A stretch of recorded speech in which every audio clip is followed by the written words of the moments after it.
दोस्तों, ईरान की जो एम्बेसी है उसने शुक्रिया अदा किया है भारत का, जय हिंद जय ईरान का नारा लगा के। कि क्या इंडिया और इसराइल मिलकर पाकिस्तान के खिलाफ जंग की तैयारी कर रहे हैं?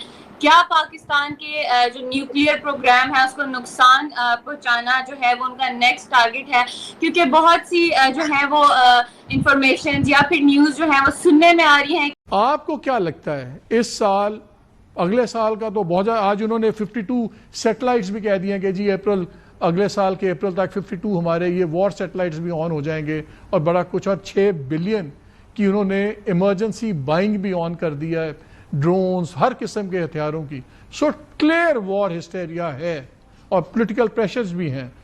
क्या पॉसिबिलिटी आपको लग रही है कि नेक्स्ट वॉर होगी? रखना चाहते हैं। और आज अगर आप राजनाथ सिंह की, जो उनके डिफेंस मिनिस्टर हैं, उनकी तकरीर एससीओ में देखें तो उन्होंने दो तीन बातें की हैं, इशारा दिया है। एक तो अगेन वो रीइटरेट कर रहे हैं कि अब भारत की ये पॉलिसी है, ये डॉक्ट्रिन है कि जो उनके बकौल जो दहशतगर्दी के मराकज हैं वो उनको भी निशाना बनाएंगे, एंड मोर इम्पोर्टेंटली उसके लिए वो प्रीएम्प्टिव स्ट्राइक्स भी कर सकते हैं। अब ये जो मैसेज है वो क्या देने की कोशिश कर रहे हैं कि उनको अगर महसूस होता है खतरा कि पाकिस्तान से मुबैना तौर पर कोई दहशतगर्दी का हमला प्लान हो रहा है तो वो कर सकते हैं। तो definitely there is a sense के अमरीकी हमलों से एटमी तनसीबात को शदीद नुकसान पहुंचा। ईरानी वजारत खारजा ने तस्दीक कर दी। आलमी एटमी तवानाई एजेंसी के सरबराह राफेल ग्रॉसी ने खदशा जाहिर किया है कि ईरान के अफजोदा यूरेनियम के जखायर को महफूज बनाने की इत्तला मिली है। ईरानी पार्लियामेंट ने हेलो दोस्तों, स्पेशल हिंदुस्तान 02 में आपका स्वागत है। ईरान ने एक नारा दिया है जो सुनकर पाकिस्तानी मीडिया का होश उड़ा हुआ है। ईरान ने ये नारा दिया है, जय ईरान जय भारत। सुनकर पाकिस्तानी मीडिया का होश उड़ा हुआ है और सोच रहे हैं कि आखिरकार ईरान ये नारा क्यों दे दिया कि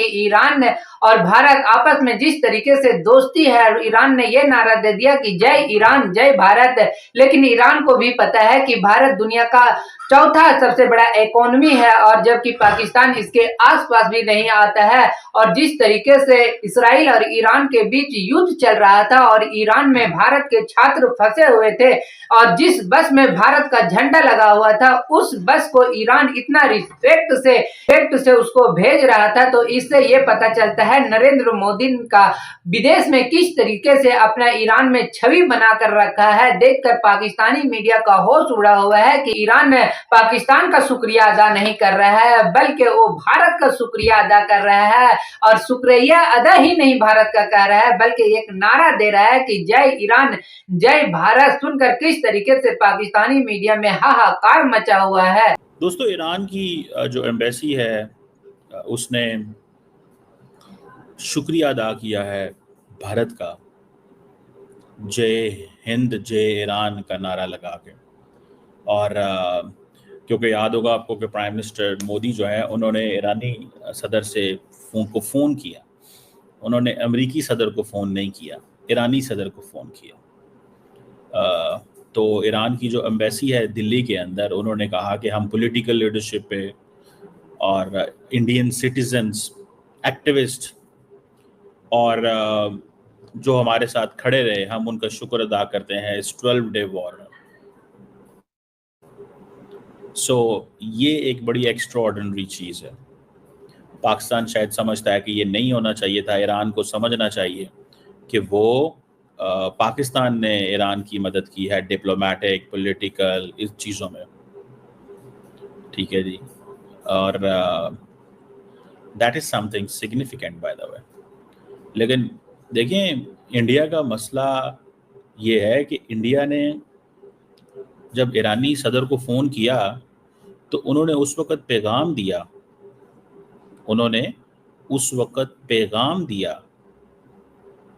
अमेरिका को कि हम जो है आपकी सपोर्ट नहीं करते। अब पाकिस्तानी कहते हैं कि जनाब हम ईरान के साथ तो हम खड़े रहे, और कौन सा मुल्क है जो ईरान के साथ खड़ा हुआ है? तो ईरान जो है वो इंडिया का क्यों शुक्रिया अदा कर रहा है? जय हिंद जय ईरान जो कर रहा है ईरान, वो क्यों कर रहा है? क्योंकि पाकिस्तान की जो लीडरशिप है, तो पाकिस्तानी जो हैं वो जारी बात है इस स्टेटमेंट। देखिए, आपको थोड़ा समझना चाहिए how India operates and how Iran operate. Iran को इंडिया चाहिए एज ए मार्केट और इंडिया को ईरान चाहिए एज ए मार्केट। इस सारे कॉन्फ्लिक्ट के अंदर पाकिस्तान जो है उसने एक diplomatic, political, moral, societal support Bharat को दी, ईरान को दी।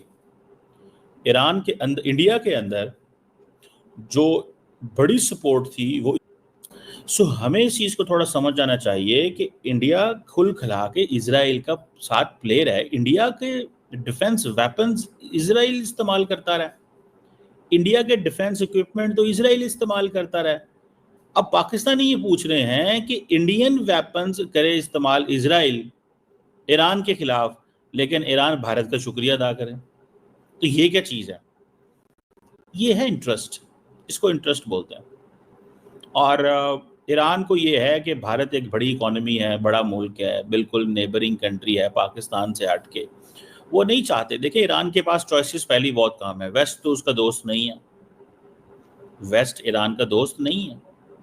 ईरान का कौन दोस्त है? ईरान का टेक्निकली कोई दोस्त भी नहीं है, क्योंकि ईरान की जो मेजर दोस्तियां रही हैं वो तो मलेशिया के साथ थी। और Iran being an ideological nation, being an Islamic nation, वो तो अपनी उसमें लगा हुआ है कि भाई मुझे वो करना है जो मुझे सूट करता है। एक बहुत ही सीरियस प्लान के बारे में कि क्या इंडिया और इस्राइल मिलकर पाकिस्तान के खिलाफ जंग की तैयारी कर रहे हैं, क्या पाकिस्तान के जो न्यूक्लियर प्रोग्राम है उसको नुकसान पहुंचाना जो है वो उनका नेक्स्ट टारगेट है। क्योंकि बहुत सी जो है वो इंफॉर्मेशन या फिर न्यूज़ जो है वो सुनने में आ रही है कि इस्राइल और इंडिया जो है वो मिलकर पाकिस्तान के खिलाफ अटैक की तैयारी करने जा रहे हैं। तो इसी के बारे में जो है आपको क्या लगता है इस साल, अगले साल का तो बहुत, आज उन्होंने 52 सैटेलाइट्स भी कह दिए हैं कि जी अगले साल के अप्रैल तक 52 हमारे ये वॉर सैटेलाइट्स भी ऑन हो जाएंगे और बड़ा कुछ, और 6 बिलियन की उन्होंने इमरजेंसी बाइंग भी ऑन कर दिया है, ड्रोन्स, हर किस्म के हथियारों की। सो क्लियर वॉर हिस्टेरिया है और पॉलिटिकल प्रेशर्स भी हैं। क्या पॉसिबिलिटी आपको लग रही है कि नेक्स्ट वॉर होगी? और का जिस तरीके से अपर हैंड रहा, एक तो वो अगर आप राजनाथ सिंह की, जो उनके डिफेंस मिनिस्टर हैं, उनकी तकरीर एससीओ में देखें तो उन्होंने 2-3 बातें की हैं, इशारा दिया है। एक तो अगेन वो रीइटरेट कर रहे हैं कि अब भारत की ये पॉलिसी है, ये डॉक्ट्रिन है कि जो उनके बकौल जो दहशतगर्दी के मराकज़ हैं वो उनको भी निशाना बनाएंगे, एंड मोर इम्पोर्टेंटली उसके लिए वो प्रीएम्प्टिव स्ट्राइक्स भी कर सकते हैं। अब ये जो मैसेज है वो क्या देने की कोशिश कर रहे हैं कि उनको अगर महसूस होता है खतरा कि पाकिस्तान से मुबैना तौर पर कोई दहशतगर्दी का हमला प्लान हो रहा है तो वो कर सकते हैं। तो definitely there is a sense